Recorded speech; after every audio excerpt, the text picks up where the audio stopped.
Welcome to the Women and Wealth podcast with Esther Szabo. Esther is a respected leader in the field of personal financial advice with over 25 years of experience. After going through her own significant and challenging life-changing events, she overcame fear and self-doubt to launch her own successful advisory firm. Now Esther is ready to share her practical and personal experiences to help other women clear their hurdles and brave life's transitions. In this way, she inspires women to lead fulfilling and confident lives.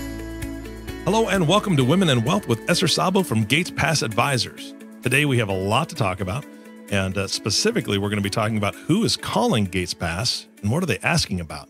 Esther, how are you? I'm doing well today, Eric. Really excited to be talking to you. Me too. I'm excited to be back with you on the podcast, and this is a great question. So, who's been calling you, and what do they want? Really? Why are you calling? It's been really. Why are they calling? It's been really interesting. The past several weeks, I've had several calls of referred prospective clients who are wanting all things along the similar lines. And maybe one would think, well, everyone always calls about similar things. Like I'm in transition, I need financial guidance, or I want someone to look at my portfolio. Certainly that's all threads that go through, but all three of them have said, we don't really want portfolio management. That's not what we're looking for. So we're going to put that out right away. They're really thinking, though, they have to look at their future. They've been managing their own portfolios. They've done extremely well. And I'm going to guess, because I haven't, in one of the cases, I've seen the portfolio, and it is primarily large cap US stock that has done very well for the past 10 years. But they're looking at their future and saying, oh, I achieved my retirement goal sooner than I anticipated. And I'm either already retired or I'm thinking of being retired. I'd love to be retired. I'd need help with that. I don't want you to manage my assets. I can do it myself, but help me with switching this portfolio from a growth from a growth portfolio, one that's growing over time that I'm adding to one that I need to pull on for really the rest of my life. And I don't really want to pay taxes. Help me with that. And oh yeah, I'm going to have these required minimum distributions out of my IRA, and I'm going to have Social Security, and help me figure that out. That's a big ask. I mean, that's a huge ask. Now you're saying that all three of them have been managing themselves. Correct. So everything's been fine and dandy for 8 to 10 years or whatever, however long they've been managing it themselves. Right. And they have no clue that it could possibly change. Is that what I'm hearing? It's kind of like I'm hearing in a couple of the cases, and the response to that question is, well, they've done their own quote unquote stress testing themselves, and they have built something on the side that they say, well, this is what's going to help us in the event that the market does come down. And I do appreciate, I mean, that's great that they have done some thinking about that, so that they do know that, yes, the markets can come down, and they feel like they've provided for themselves adequately. In another case, they have enough income coming in that they feel like, and that could also very well be true, that they are also insulated from a downturn. So those could be true. I would say there is possibly an overconfidence bias, which is, we all have these biases. If you look at behavioral finance, there's overconfidence. All of us can have it. It's one of the reasons, again, that I employ a financial planner for me to just check out where my blind spots are. And there could be some overconfidence given that the US market has done so well that it's like, oh, this is easy to do. Yeah, it's exactly just what you said. The overconfidence. It reminds me, years ago, I don't play soccer, by the way. I just don't. I don't play soccer. It's not that I don't like it. I don't like running. I mean, I'll be honest. Running is not a fun thing. But so you don't do basketball either? No, not really. Unless we have like 40 people on the team that we can just change out every 3 minutes. Then other than that, no. So, but it reminds me, years ago, I was invited to a pickup game and went out with a buddy. I got some cleats on or whatever I've got, and we're playing in grass, and I scored a goal. Unbelievably, I scored a goal, and it was I kicked the ball, and I did not mean to put any type of spin on it, but it did curve a little bit, and it went in, right? It was like, wow, it was just amazing. And for that moment, I was like, I can do this, right? Right. I'm bad. I made a goal. That's kind of the whole goal of the game, and now I'm fine. But I didn't take into account any of the other things, like the running, constant, Right. horrible running, or the defense. Like when somebody else has the ball, you have to try to get it away from them. I couldn't either catch them, or they had better footwork than I did. That one goal set me up for failure, right? To be overconfident. And I think that that's kind of what we're looking at, is they've had some success, and this could be a great thing now that they're reaching out. I think that's amazing. And like you said, you respect them for what they've put in place, and you can help them kind of reach that next quote unquote goal of their life. But I think that they're missing a lot of pieces of the game, right? A lot of those other pieces of what could possibly happen. How do you help people realize that they're being a little overconfident? How do you handle those phone calls? Well, I just talk about what we do. They're talking about the need to have withdrawal planning. How do we pull funds out of the assets? Because things have done well, there's an issue around income taxes and what's the tax hit when I do this. So that's good. They're thinking ahead. They know that.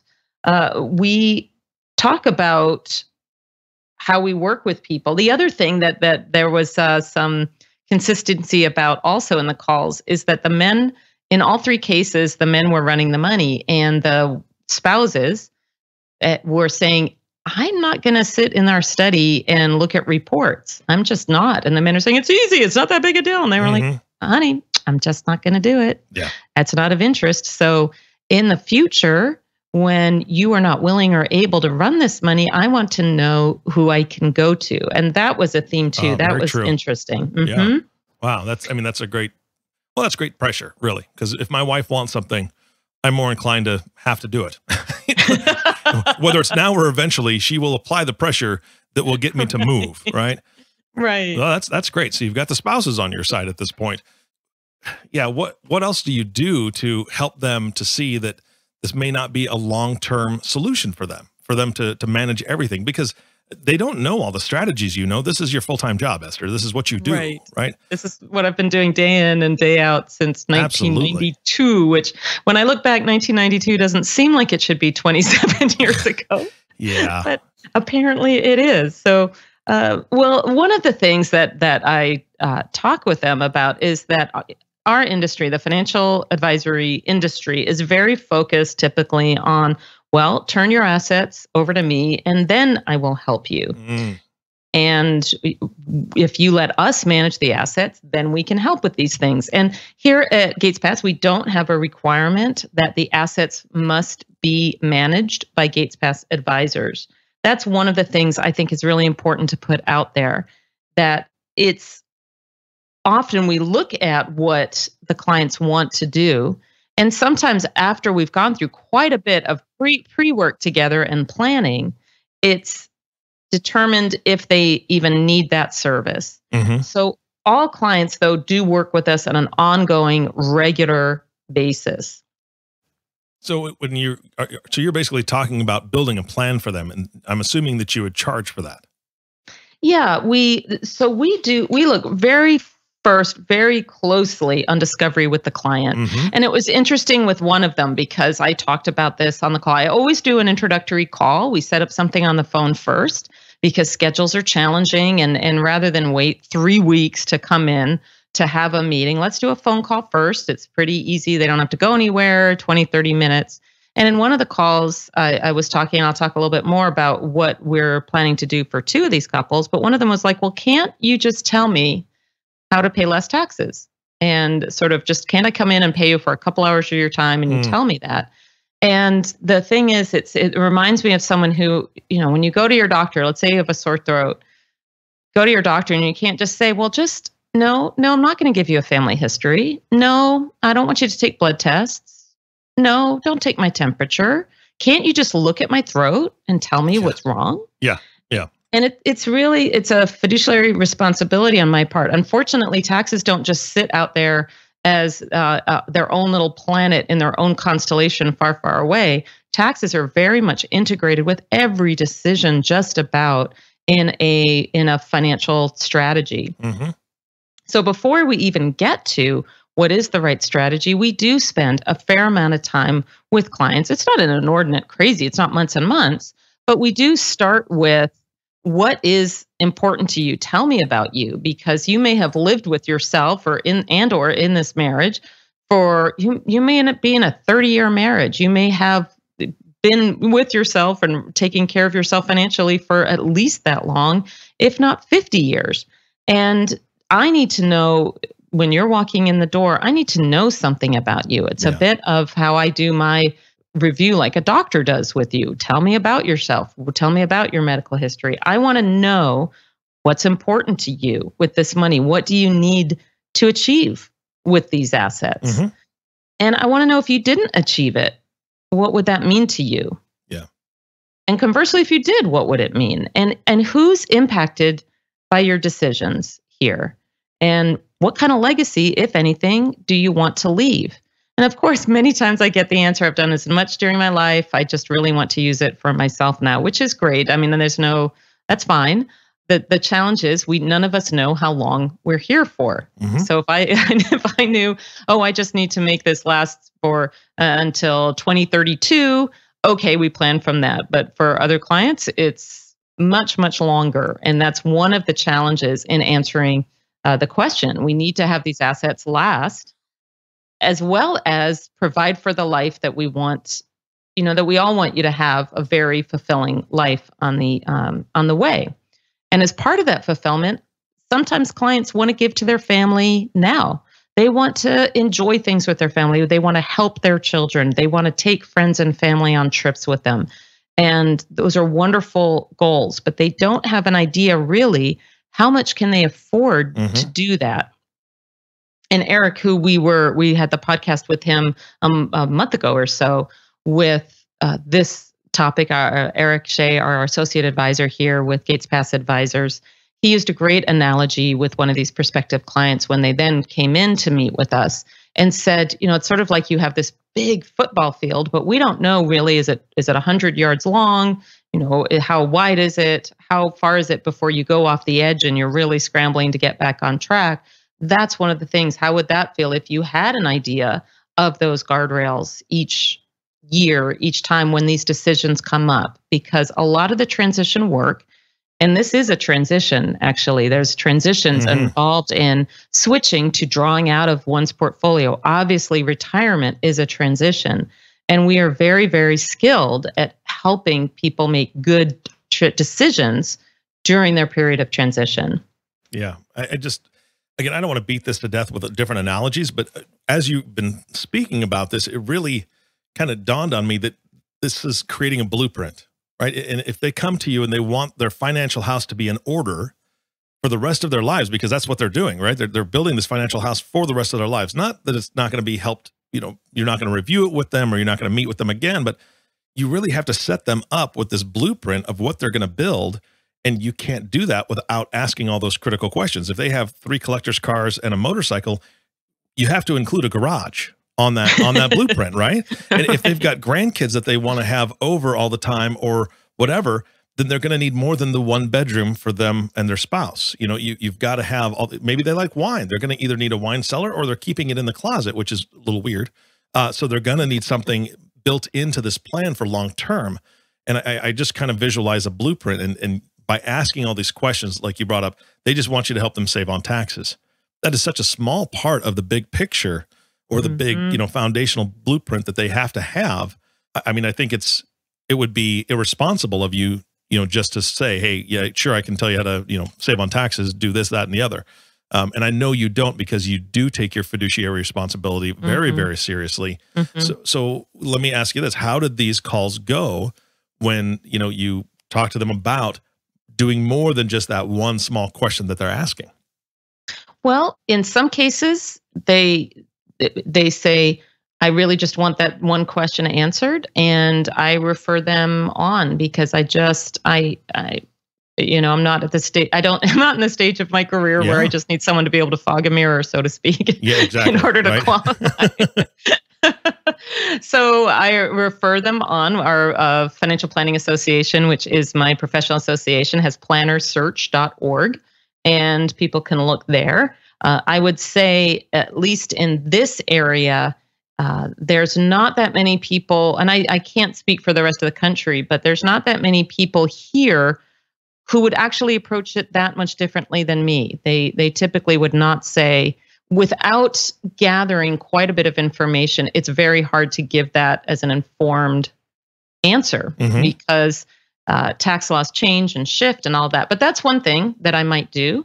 The other is once we have some conversation and I say, well, let's come, why don't you schedule a time and we'll come in, we'll talk about this more. I believe very strongly in, and I assure people you will not have to sign anything on the dotted line as a result of coming in to talk.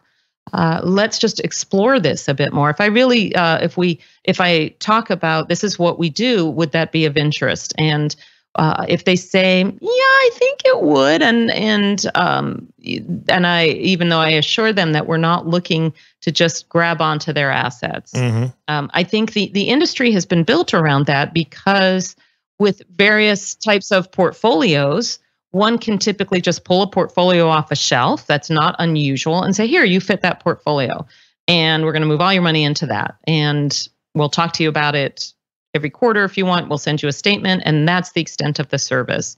And it's because financial planning, really key financial planning, transitional work around decisions, it's not that replicable. It really requires tuning into each person. And I want to know if these are possible clients where we can have those conversations, if they're open to that, if they're open to exploring these things. Because if they really think, because the funny thing is, let's say on that tax question, the interesting thing is that to me would be a potential client who would think the only thing one needs to have good financial plan in place is the investment portfolio. And to me, and I've said this over and over, a good solid financial strategy is about so much more than the investment portfolio. The investment portfolio has to be solid. And I have total confidence that they've done their work. They're smart people, and perhaps it's just right for who they are. So I have no idea. It's just that here, our approach is that we look at the portfolio, but we also say, what are the gotchas that could happen? For example, if there is a long-term health issue, perhaps, yes, you can self-insure for that. There's enough. Maybe we've had podcasts on long-term health care, but it's very important to look at because just the odds are that one person in a couple is going to have a need for long-term care, and it's not inexpensive if we want to do it in the way that we would like it the most. That is at home. And even then, it's not easy to find people and all of that. But let's look at things like that. What is the impact so that you can know going in? What is the impact of a market downturn? There will be a market downturn. I don't know if it will be like fourth quarter of 2018, where it went down precipitously and it was basically recovered by the end of the first quarter, 2019. Definitely by the second quarter of this year. It's been a very strong first half to the year. But what's the impact of, let's say it's a market downturn, a multi-year one, like occurred in the early 2000s, where we were negative in 2000, negative in 2001, negative in 2002. How does that impact the quality of the ability to achieve those life goals that we want? What about if expenses somehow are higher than we expect? We find out that we have mold in the walls of our house, or termites, or something of that nature, or a family member needs a vehicle, or whatever it is. Let's just look at what if there are limits on gifting, on travel, all the fun things that we want, and what is the impact of some of these things. It's just the importance of really exploring before we give good responses. We really do want our clients to live very fulfilling lives. We're about that. But I've just been around long enough to know that all sorts of things come up. Illnesses, disability, higher expenses. And so our approach is we want you to live that great life that you're living, and just look at, well, what do we do in the event of this? Does your plan in the event, in the example of another prospective client, does your plan of setting aside X, will that meet the need? Because again, if we're using up X, let's say it's your bond portfolio, if we're using that up during down times, how do we maintain that balance? Because are you just going to use up all of your reserves and then all of a sudden you have a portfolio that's 100% equity because you've used up your reserves? So how do we navigate that? And it's just exploration, it's curiosity, it's and then backed by the fact of good technical knowledge. Yes. And one thing that you haven't even touched on yet that could be its own podcast all in of it by itself is that not only do things change, our homes change. You brought up, termites, you brought up different things that, could possibly happen. What about people, right? What about us? And so here's the thing is that if they're managing their own portfolio and it's a husband and wife and they're on the same page, this looks great. This is going to be great. We're going to have a great retirement. This is what we've got. We're going to move to Florida. We're going to buy, a home in Florida. We're going to retire down there. It's going to be beautiful. And we love our kids and, maybe they'll get married. That'll be fine. But this is what our plan is. How about the fact that nobody's really talked about what happens when those kids do get married and what happens if your darling daughter or your precious son and their spouse have a baby? Now you're grandparents. Will both people still want to move to Florida, or will one of them or both want to stay local to be really close to the grandkids? Those are life events that unfortunately as couples, we really don't talk about a lot because it's hard to think of all the different options of what possibly, all the different things that could possibly happen in that grand scheme of things that could affect our quote unquote master plan. And I know that that's something that you cover. You almost put a therapist hat on sometimes, I'm sure, with couples that come in to be able to say, hey, let's talk about what happens if, right? Does that change the plan any? Is that something that you want to now include grandkids or extended family in what you want to leave them, kind of what you spoke about before?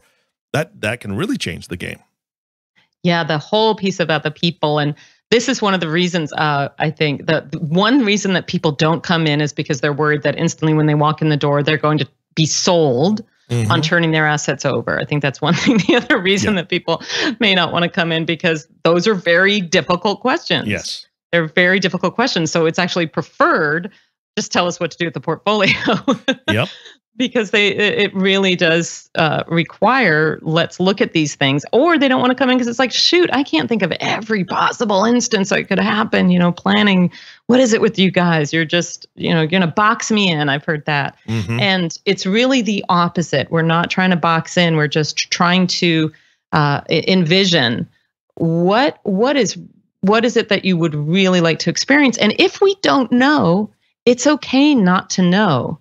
That if we put it on the table and go, that does happen a lot. It happens not just with grandchildren even. It is, especially here, I live in Northern California. The housing is outrageously expensive. It is virtually impossible to really launch here unless you're in technology. And then it's fabulous. But if that's not your calling, if you want to be a teacher or a firemen, or if you, even other types of work, it's hard to buy a home here. So kids are looking at, what, we just have to, our newspaper is filled with stories about people who've said, you know what, I can't do it here. I'm moving to Texas. I'm moving to other states. I'm moving out.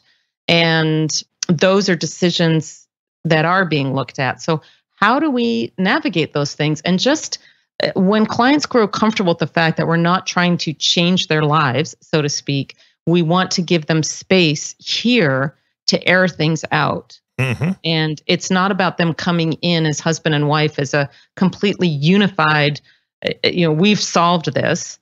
It's coming in and using some of the tools that we have, or just having conversation and listening to what each have to say about what they're thinking about, and allowing some air around those ideas, like airing them out and allowing some time. And it speaks back to the planning in terms of flexibility. Yeah, absolutely. And you continuing to work with them is incredibly beneficial. And I think that that's what it really boils down to, is you do give them flexibility in that plan, because things can happen with positive and negative, but things can happen. And if they are just taking those things into account and you guys are working hand in hand, whether they're continuing to manage and you're just helping them to see that plan, or you are helping to manage as well, at least they have somebody on the outside that is able to remove the emotion from it and be able to just bring some facts and say, let's ask some more questions about A, B, and C and see where that leads us. I think that's so vitally important. This has been fantastic. Is there anything else that we need to convey to the listening audience right now? Are we done already? We're really close. Yeah. Oh my goodness. We haven't finished it. We can't be done. Well, I think one of the things is absolutely looking at the different practices. So maybe I'll just continue that on the next podcast. But there are actual ways to going back to, okay, what's our plan for taking capital gains? How do we do this? Because as you say, people change. And so the clients who set up their portfolio or continued with it over the past 10 years, they're also 10 years older. So keep sticking with that theme of families change. Well, we get older. So now all of a sudden it's 10 years older and we're looking at the next 10 years of our life. Yeah. So it's looking at, well, what's our strategy for doing this? And we do that with portfolios here. We say, okay, we've got this amount of capital gains. I'm doing this with a number of my own clients. How do we carve off a piece every single year? How do we use the different accounts that we have? How do we gift assets? What about Roth conversions? I mean, there's so many different tools. So it sounds to me like this next podcast needs to be all about the strategies of dealing with this, what we talked about today. Is that okay with you? That's okay with me. All right, then you're not going to want to miss it. Tune in for the next podcast because now we've talked about some of the issues. We've talked about some of the fun and positive things and some of the negative things that can possibly happen. And next podcast, Esther will be covering the strategies that she uses with clients in all these types of scenarios. So Esther, thank you so much. This was fantastic. Thank you, Eric. All right. And thank you all for listening to the Women in Wealth podcast with Esther Szabo. If you have not subscribed to the podcast yet, please click the subscribe now button below because when this next one comes out and she talks about strategies, you're going to want to hear it. Thanks again for listening today. For everyone at Gates Pass Advisors, this is Eric Johnson reminding you to live your best day every day. And we'll see you next time. Thank you for listening to the Women and Wealth podcast. Be sure to subscribe to the podcast so you receive notifications of new podcasts as they become available.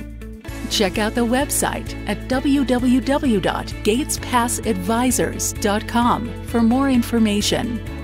This content is developed from sources believed to be providing accurate information. The information in this material is not intended as tax or legal advice. Please consult legal or tax professionals for specific information regarding your individual situation. The opinions expressed and material provided are for general information and should not be considered a solicitation for the purchase or sale of any security.